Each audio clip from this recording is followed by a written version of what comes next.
Back in the entry, and now we turn left instead of right. Turning left we have, this is the room that Marilyn called at first Grandma's Lounge, because your furniture's in it. That bookcase is Uncle Bert's, and we have the pictures of the family and all that, and books, telephones. Again, that lovely view out the front. But now she's calling it the bibliothèque, the library. You cross the library and you come into the dining room, which is itself quite impressive. See all that? Look at the size of that chimney, mate. That's a mural that lights up top there. Again, it's not all obviously in place yet. Just give you a little feel. There's another Auntie Alice furniture. See the plate there? That's something that Marilyn's father gave her, as is that enormous mirror there. And then from the dining room, you cut across what used to be the servants' quarters, where I, of course, being the servant of the house, have installed my tools. There are all my tools. There's another sink here, which is very useful when you paint. There's the paint stuff from a week ago. And then you enter where we painted. Here it is, the kitchen. This was lilac. And we thought, no, lilac is not it. And so now it's all white. There's the fridge. It's not finished, of course. Nothing's quite finished, but this is about as good a shape as any of the rooms in the house. And you can see it's nice here, eh? And then if you look out the kitchen door, which I'm just opening half of, there are the stairs. That's part of the outbuildings that you saw. Now you see how dilapidated it is. The roof is falling in and all that. That, you know, we don't care about it. We signed the lease and we said we would not, you know, hold the landlord or responsible for any damage caused by that. So we tell the kids not to go in there. After the kitchen, there's then, this is the corridor that I fixed up last night, almost killed me. Our shoes, kids' shoes are in here. Kids' bags, our coat hanging spaces, the kids' coat hanging spaces, and serious priority, the cat door which I installed last night. Again, this is going to be the door that the kids are going to use, because that way they can store all their stuff and we won't have to put up with, you know, thousands of things shoved all over the place all the time. Then you come out of there and you're back in the entryway. You see this sort of a round tour. So now we're going to go up the stairs. Oh, go back to this room. I think this is the room that you could use as a lounge if you came over here without even being disturbed, you see. Because there's access to the dining room from the other side there through the corridor, and we could close this door off if you wanted peace and quiet. But I mean, you could actually literally have your own living room here. I think that would be potentially quite useful for you. Okay, so when we go up the stairs, Marilyn stopped me just then because she wanted to make our bed. Now, of course, you realize we haven't been able to tidy everything up, so especially as the higher up in the house you get, the less there is that's done. Here's the bathroom, top of the stairs, our bathroom. It's nicely done. There's the furniture you were kind enough to offer to Marilyn, see? Doesn't it look good? Next to the sort of rose-coloured marble, eh? Doesn't that look good? And there's the mirror above the sink, and there's the lights. As you can see, it's quite a special bathroom already. Across from the bathroom on the landing is the laundry room. Again, not ranged yet. This is where all the bedding is going to be going. There's our toilet there.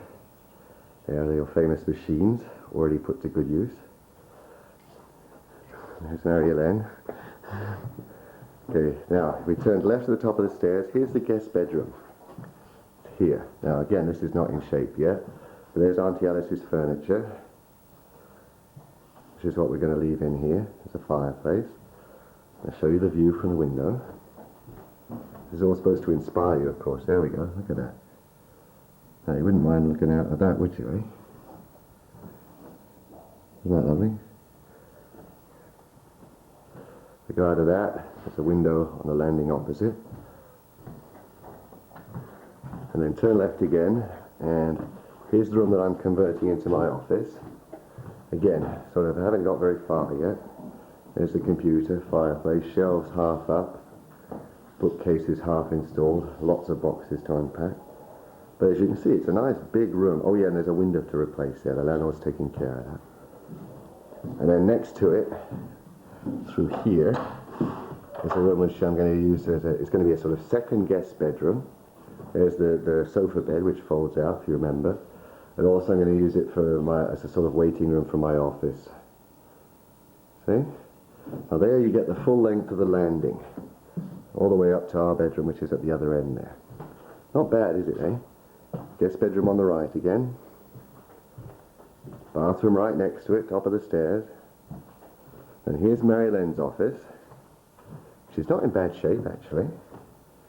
Fireplace again. Her furniture. That's another piece that her father gave her recently. That's a painting of her mother's. That's rather nice. I forget what you call that in English. A Chinese sofa. And again, she has the same view out on the water and the trees and the grass. Isn't that lovely, eh? And again, at the back, there's another window opposite, which helps. Now we're going up into the master bedroom. That's the dressing room. We'll take you there next. And here's the master bedroom, which again is enormous. You see the problem we have here with curtains now. Those, we haven't found the other big curtain that you gave us, that's one of them. That's the little one. But the two of them, the two big ones, will just about cover that window. But that's the biggest window in the room, so God knows what we're going to do about that. And then here's more furniture Marilyn gave us, Marilyn's father gave her, and the bed. And the two night tables I put on your card, love, because we had dear need of night tables. There's nothing in this room. Hope you don't mind. And then the dressing room's out there, but I'll come in the other way. And it's in there that Charlie sleeps right now. So there are the cupboards. And there's Charlie's little bed with his teddy bear. He likes it in here. He's adapted very quickly. We're having a debate at the moment about where to put the suitcases. That's why they're here. Okay, now I'll take you up to the second floor. So that's the parents' floor, if you like. Up here's the kids' floor. Now here we've done even less with, so we can't give you a really representative look at it. But at least you'll see the space and what it looks like. So at the top of the stairs again is their bathroom, which, there's all the stuff I have to fix on the walls when I get round to it. But they have their own bathtub, and they have their own toilet. See? All very useful there. A nice light in the window. There's my Beatles poster. Nice light in the ceiling. And up here you have what we call the games room. It's an enormous room, as you can see, top left of the house, where they're going to be able to have a ball. There's 4 windows all round, TV antenna.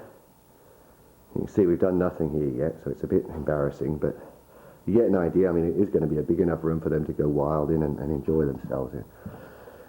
First bedroom down here is Albin's on the left, Alban in French. There's his little bed. There's some of my old furniture. Look, we pulled it in here.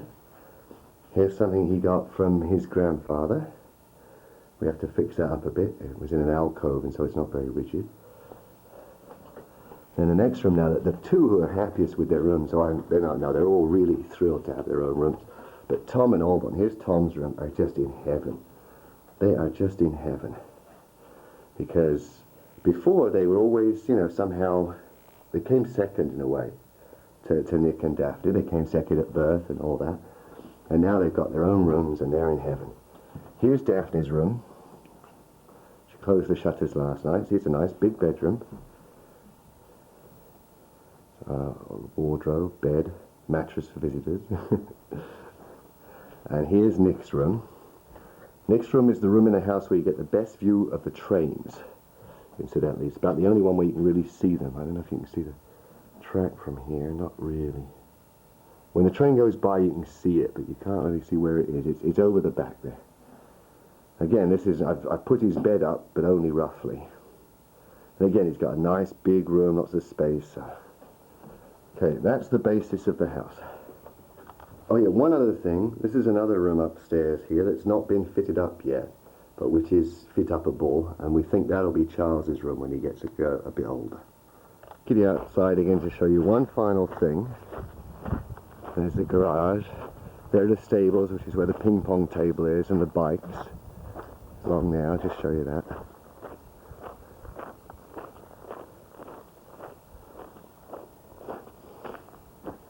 There you go, see, lots of stables. But again, it's all very run down. We have to bring a garbage truck in here and haul stuff away.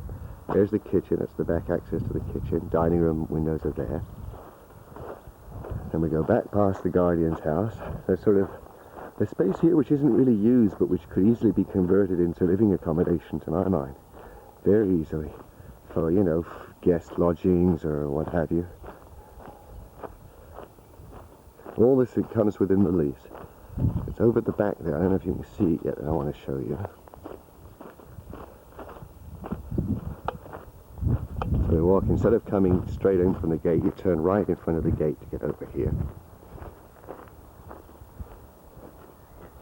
Again, here's another meadow with trees, and it's all very nice. There is a disused, clapped out tennis court, would you believe? Across it, the other side of it is the swing set.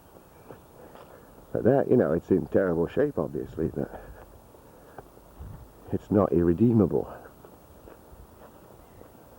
And now we're just walking across the meadow so I can show you a bit of what there is out the back here. Now across, you see there's a gateway there. That gate goes to a bridge. Oh, look at that bird. Oh, what is that bird? Good heavens. Anyway, that bridge is rotten, that's why the gate's up. But across the other side of it is still the same property. Still within the lease. Another meadow, which I think was ornate at one time. And that's the stream that runs through the property. The Girl, I think it's called. And there's a little island. I mean, you can see that this is... I turn back toward the house. The house is sort of behind the trees over there. Isn't that fabulous, eh? You see why the kids are thrilled, huh? Alright, well, I better stop there because we got to run and pack and all that. But I thought you'd like this nice, this little introduction to a rather magnificent home.